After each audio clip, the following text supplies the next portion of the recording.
sempre muda, né? Sempre muda. Porque além de quadrinhos, eu sou um leitor voraz de livros.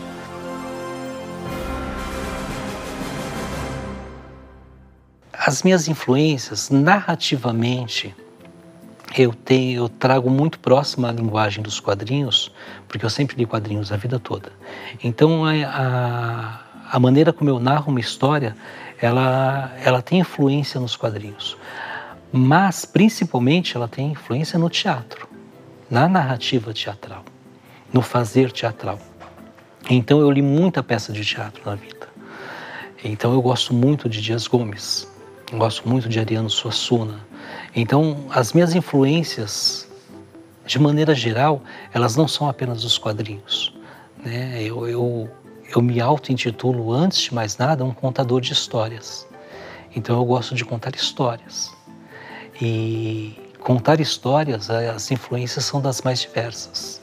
Então, eu posso citar desde Chico Buarque na música, que é um narrador exímio, ele narra histórias nas suas canções, até os autores nacionais de teatro, e passando também por outros autores, como Garcia Marques. Eu li muito Garcia Marques na minha vida. Ao mesmo tempo que eu li Garcia Marques, eu também li Stephen King, que está numa outra ponta, de outro negócio, totalmente diferente. Então essas coisas todas, elas chegam, elas são absorvidas, são digeridas e são transformadas em outra coisa na hora que eu estou escrevendo. Então não dá para citar uma referência, dá para citar várias, e das mais diversas, com um pecado enorme de esquecer um monte delas. Um monte delas, porque tudo é uma construção de tudo aquilo que você leu, viu, assistiu na vida. Então todas essas coisas, elas, em algum momento, elas vêm à tona.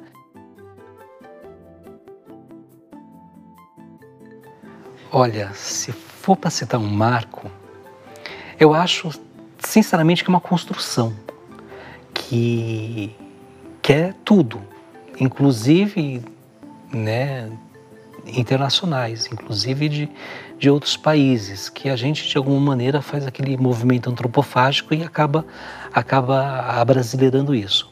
Mas se for para citar um marco, eu vou citar a novela Roque Santeiro, em 1984.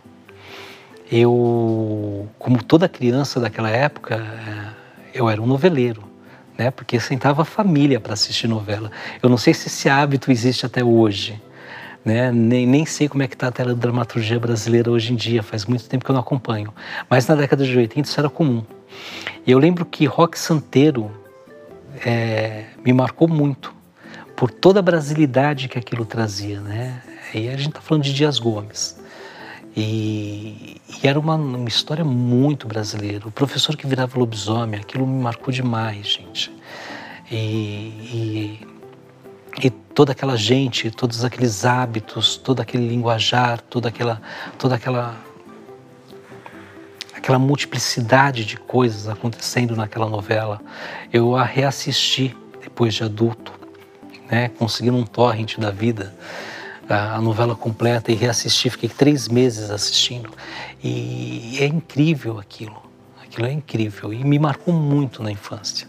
Então, se for para citar um marco, eu acho que o prazer de se contar histórias brasileiras vem daí, vem da infância, vem de assistir a novela com a minha mãe, com a minha avó, lá nos anos 80. Eu tenho obras queridas, né? Eu já escrevi muito roteiro ruim na vida também. Mas tem alguns que ficam trabalhos especiais, né? Os meus trabalhos autorais eu tenho um carinho muito grande, porque são histórias minhas.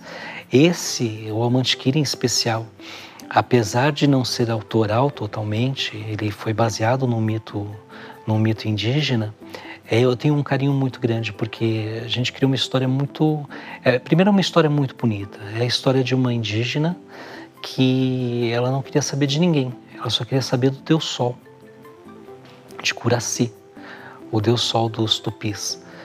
E tanto que ela pedia para que ele olhasse para ela, uma hora ele a reparou e se apaixonou por ela.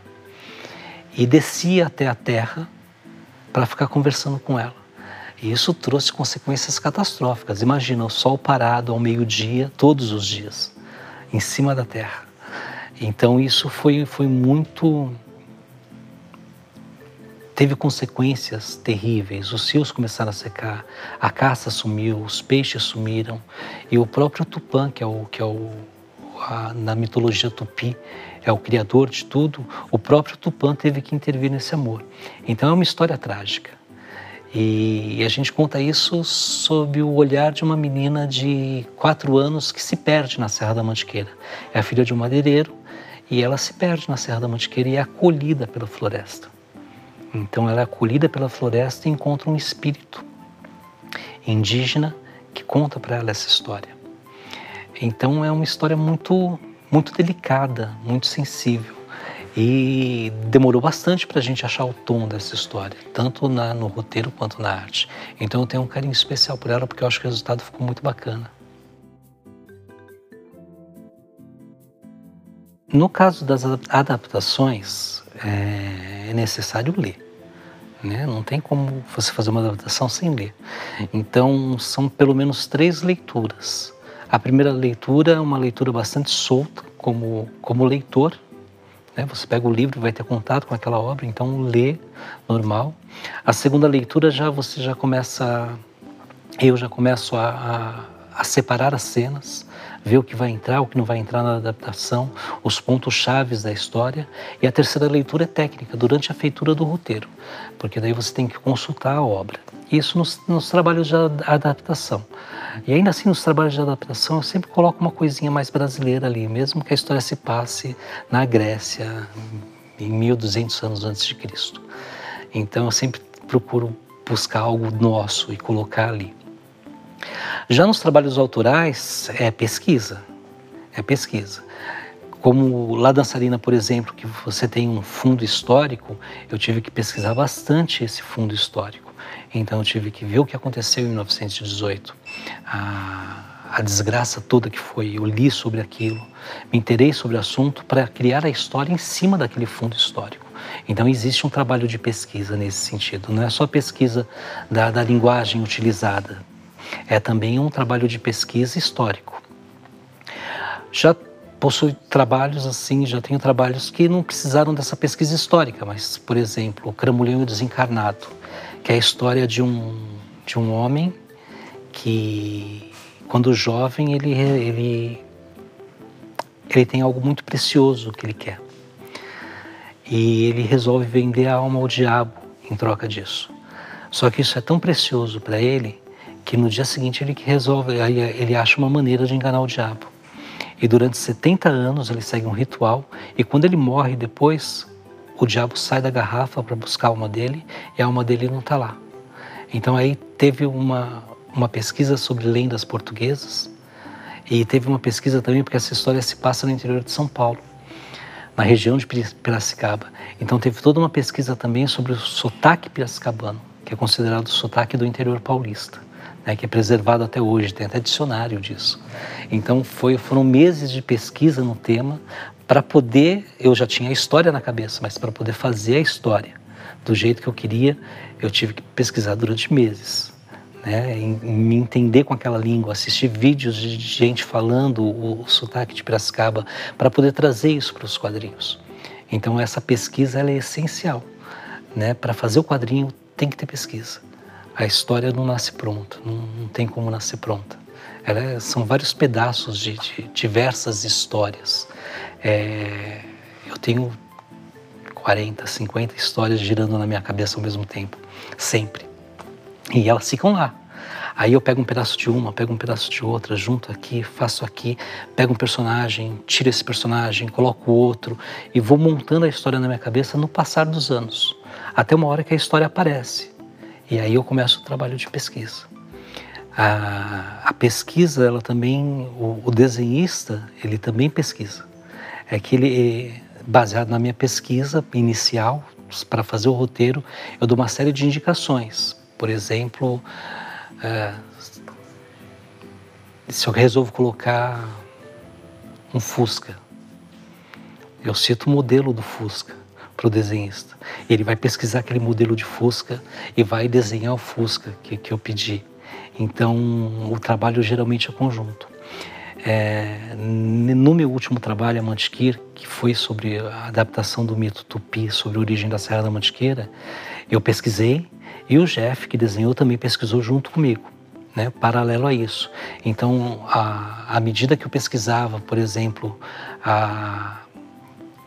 o idioma Iengatu, que é uma língua geral que foi falada pelos povos indígenas logo depois da colonização, e ela ficou sendo ali falada, até hoje ela é falada em algumas localidades do Amazonas. Enquanto eu pesquisava em Iengatu, o Jeff pesquisava a indumentária que os indígenas usavam. E chegamos à conclusão que não usava indumentária nenhuma. Então, apesar de ser um gibi infanto-juvenil, nossos índios eles estão pelados. Então, os adereços foram pesquisados pelo Jeff. Então, a pesquisa ela acontece em conjunto, na feitura do trabalho. O desenhista também coloca a mão na massa. Muitas vezes a gente vai conversando durante todo o processo, vendo direitinho as referências iconográficas para falar assim, esse legal, esse não é legal. No caso de Amantiquí, a gente colocou os botocudos. Então, são os indígenas com aquele pedaço de madeira na boca que pega o lábio inferior deles e traz para frente. Então, nós usamos essa cultura para retratar o mito, né?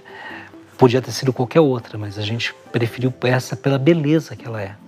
Então, os cocares também são pesquisados, os adereços que usam na cabeça, no cabelo. Tudo isso é feito em conjunto.